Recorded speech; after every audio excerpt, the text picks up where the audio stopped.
Hi guys, අද අපි බලමු ඔයාගේ මැෂින් එකේ ලැප් එකේ තියෙන ඕනිම දෙයක් PDF එකක් විදිහට කන්වර්ට් කරගන්නේ කොහොමද කියලා. ඉතින් මෙතෙන්දී කිසිම ඇප් එකක් එහෙම නැත්නම් third party software එකක් ඉන්ටර්නෙට් මේ කිසිම දෙයක් ඕන වෙන්නේ නැහැ. ඔයාට ඔයාගේ Windows PC එකෙන් මේක කරගන්න පුළුවන්. හරි අපි බලමු කොහොමද PDF එකක් විදිහට ෆොටෝස් සේව් කරගන්නේ කියලා. මේ විදිහට ඔයාලට ඕන ෆොටෝස් ටික සිලෙක්ට් කරලා right click කරන්න. ඊට පස්සේ මෙතනින් මේ තියෙන print කියන option එක දෙන්න. ඊට පස්සේ මේ වගේ menu එකක් pop up වෙයි. මෙතන මේ printer කියන option එකෙන් ඔයා සිලෙක්ට් කරගන්න ඕනේ Microsoft print to PDF කියන ෆෝමැට් එක. ඉතින් මේ විදිහට සිලෙක්ට් කරලා ඔයාලට වෙනත් ඔප්ෂන්ස් තියෙනවා නම් ඒව ටික මාරු කරගෙන මෙතන මේ තියෙන print කියන බටන් එක ක්ලික් කරාම ඔයාලට මෙන්න මේ විදිහට pop up menu එකක් එනවා ආයෙමත් ඔයාට ඕනි location එක වගේම ඔයාට ඕන file එකේ name එක type කරන්න.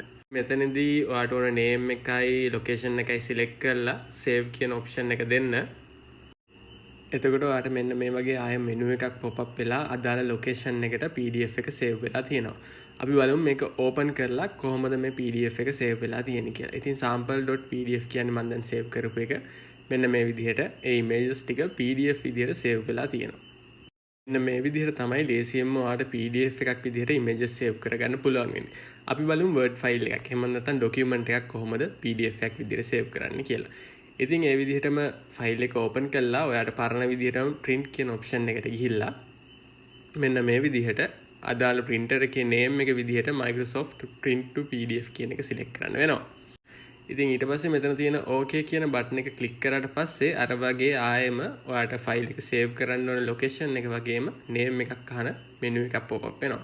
ඉතින් මෙතන ඒ location එක save කරගන්න ඊට පස්සේ අදාළ location එකට ගියාම මෙන්න මේ විදිහට ඔයාට අදාළ Word document එක හරි මොකක් හරි document එක මේ විදිහට PDF විදිහට save වෙලා තියෙනවා. මම හිතනවා මේ වීඩියෝ එක ඔයාලට වැදගත් වෙන්න ඇති කියලා. ඉතින් මම මේ වගේ වීඩියෝස් ගොඩක් මගේ TikTok එකේ වගේම YouTube එකේ දාලා තියෙනවා. මගේ profile එක බැලුවොත් ඔයාලට ඒවා බලා ගන්න පුළුවන්.